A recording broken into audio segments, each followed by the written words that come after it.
அனைவருக்கும் வணக்கம். சற்று முன்பு தமிழக அரசு இன்று வெளியிட்டுள்ள 9 முக்கியமான அறிவிப்புகள் என்னென்ன என்பதை பற்றி தான் நம்ம இந்த வீடியோவில் பார்க்க போகிறோம். முடிந்த அளவுக்கு இந்த வீடியோவை ஸ்கிப் பண்ணாமல் முழுமையாக பாருங்கள். இந்த வீடியோக்குள்ளே போகிறதுக்கு முன்னாடி இந்த வீடியோக்கு ஒரு லைக் பட்டனை ப்ரெஸ் பண்ணிடுங்க. நீங்கள் இது வரைக்கும் என்னோட சேனலை சப்ஸ்கிரைப் பண்ணாமல் இருந்தீங்கன்னா மறக்காமல் சப்ஸ்கிரைப் பண்ணிக்கோங்க. கூடவே அந்த பெல் சிம்லையும் மறக்காமல் கிளிக் பண்ணிக்கோங்க. சரி, வாங்க இப்போ நம்ம வீடியோக்குள்ளே போகலாம். முதல் அறிவிப்பு: தமிழ் புதல்வன் திட்டத்தை செயல்படுத்த 401 கோடி நிதி ஒதுக்கீடு செய்து தமிழ்நாடு அரசு அரசாணையை வெளியிட்டுள்ளது. தமிழ் புதல்வன் திட்டத்தின் கீழ் தோராயமாக 3,28,000 மாணவர்கள் பயன்பெறுவர். அரசு பள்ளிகளில் பயின்று கல்லூரியில் சேரும் மாணவர்களுக்கு மாதம் 1000 ரூபாய் வழங்கும் திட்டம் தமிழ் புதல்வன் திட்டமாகும். 6ஆம் வகுப்பு முதல் 12ஆம் வகுப்பு வரை அரசு பள்ளிகளில் பயின்று உயர்கல்வி சேரும் மாணவர்களுக்கு மாதம் 1000 ரூபாய் வழங்கப்பட உள்ளது. இரண்டாவது அறிவிப்பு: கடந்த மார்ச், ஏப்ரல் மாதங்களில் நடந்த பொதுத் தேர்வுகளில் தோல்வியடைந்த மாணவர்களுக்காக நடத்தப்பட்ட துணைத் தேர்வுகளின் முடிவுகள் 26, 30 மற்றும் 31ஆம் தேதிகளில் வெளியிடப்படுகிறது. +2 தேர்வு முடிவுகள் 26ஆம் தேதி மதியம் 2 மணிக்கும், 10ஆம் வகுப்பு தேர்வு முடிவுகள் 30ஆம் தேதி மதியம் 2 மணிக்கும், +1 தேர்வு முடிவுகள் 31ஆம் தேதி மதியம் 2 மணிக்கும் www.tge.tn.government.in என்ற இணையதளத்தில் வெளியிடப்படுகிறது.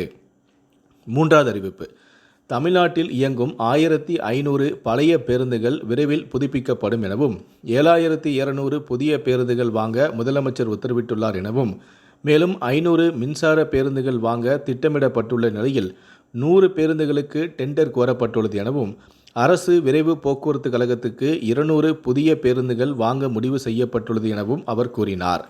நான்காவது அறிவிப்பு: சுய சான்றிதழ் திட்டத்தின் கீழ் கட்டிட அனுமதி பெறுவோர் தவறான தகவலை அளித்தால் குற்றவியல் நடவடிக்கை எடுக்கப்படும் என்றும், நோட்டீஸ் அளித்து திட்ட அனுமதியை ரத்து செய்வதற்கான நடவடிக்கைகள் மேற்கொள்ளப்படும் எனவும் கூறப்பட்டுள்ளது.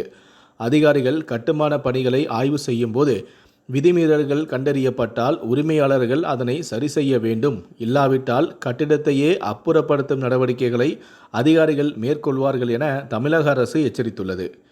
ஐந்தாவது அறிவிப்பு: தமிழகம் முழுவதும் டாஸ்மாக் கடைகளில் காலி பாட்டில்களை திரும்ப பெறும் திட்டமானது அக்டோபருக்குள் செயல்படுத்தப்படும் என அமைச்சரான முத்துசாமி தகவல் ஒன்றை வெளியிட்டுள்ளார்.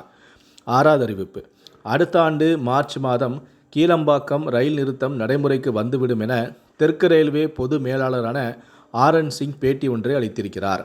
ஏழாவது அறிவிப்பு: தற்போது தமிழ்நாட்டில் 90% ரேஷன் கடைகளில் கருவிழி பதிவு திட்டம் நடைமுறைக்கு வந்துள்ளது.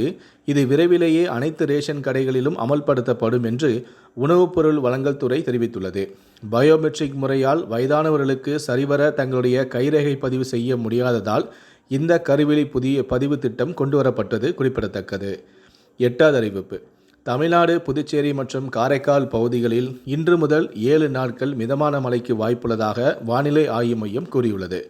மற்றும் நீலகிரி, கோவை மாவட்டத்திற்கு இன்றும் நாளையும் ஓரிரு இடங்களில் கனமழைக்கு வாய்ப்புள்ளதாக சென்னை வானிலை ஆய்வு மையம் தெரிவித்துள்ளது.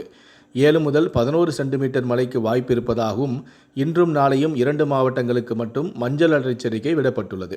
கடைசியாக 9வது அறிவிப்பு: பழைய குற்றாலத்தை சுற்றுலா மையமாக மாற்ற முடிவு செய்யப்பட்டுள்ளது.